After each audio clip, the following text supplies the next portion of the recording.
So after I posted a video I did on Fairfield Porter, a commenter named Drew suggested I look into the Bay Area Figurative movement, which was a great suggestion. These currently we're looking here at Elmer Bischoff. Um, I was familiar with Diebenkorn, but I was not familiar with the other members of this movement. But I think it's a great follow-up to Porter because it's kind of like this perfect um, mixture of abstract painting and kind of a simplification of and capturing the essence even further than Porter was doing, like a step further. So for those of you that want to even do more minimal paintings, I think this is great to look at. And this movement was like the first really big West Coast movement of American artists. And it really did kind of tell the story of what was happening in abstract expressionism and how those kind of approaches with light and color and movement and brevity of mark making could be a simplification of everything could be brought to figurative. And so I think this will be a great next thing to look at for inspiration following Fairfield Porter. Sorry. Yeah, so it's kind of these sun-drenched, very much Californian vibe, and the light and everything, and just kind of how they put these figures in the world. Yeah, I'm totally new to Elmer Bischoff, but I'm like a huge fan now. But Richard Diebenkorn, I was familiar with his landscapes, which are really abstracted. I did not know his figurative work. And if you want to look at how he approaches figures, can be very drastic, often very drastic shadow and light situations like that, just very contrasty.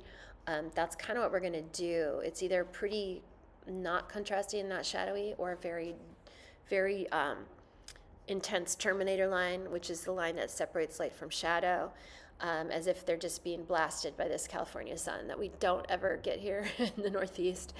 But yeah, and the simplification, if you squint, it really looks sometimes like an abstract painting. There's so little detail. There's such a brevity of mark making. And I'm excited for all of you who I know there's quite a few that want to kind of be simplifying what you're doing and getting more to the essence of things. I think this will be a great exercise. And another member of this group, and there's a lot of guys, this is David Park. I did look at some of the women. I didn't have enough images to add them, but there was a second generation I think we'll do with some artists like Joan Brown, it wasn't free of women. But the several I'm focusing on here are men. Paul Warner, I'm not sure I say his name, but I included him. I really like how he kind of, he feels like Hopper meets,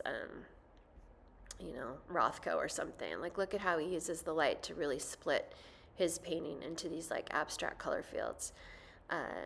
Yeah, it reminds me of like what a lot of people like Jennifer Packer and stuff are working around today and experimenting with. But looking before them, I was thinking it reminds me of Emile Bernard, the French painter, who was, probably a century. I'm not even sure what era, 1870s maybe, but had a very also similar simplification and a gorgeous palette, and so highly stylized with all of the headgear and the repetition of shapes, and yeah, just like almost feels like a Byzantine kind of feel. I don't know. And then contemporary Reggie Burroughs Hodges, who I just recently discovered and I'm obsessed with, and he even simplifies the form even further. Often it's, again, these almost abstract marks tell us about the face, shape of the head, the direction of the head, the slouch of the body. It's really such an amazing use of color and form to tell a story. So I'm a huge fan. Labena Hamid is also a contemporary artist that kind of is working, it feels like, in a similar vein. Much different palette, more fantastical palette. But again, these kind of simplification of form, and you're left with like the very bare notions of a story or of a person or of a interior, that I feel like these are the heir apparents to what happened in the Bay Area. And then one more contemporary artist, Anthony Cudahy, I believe that's how you pronounce it. And again, he just does these beautiful palettes, simplification, powerful light on the face, drastic shadows. It's really cool stuff. So we'll be talking about this tomorrow, and how you might approach it with your own figure painting. Okay, bye.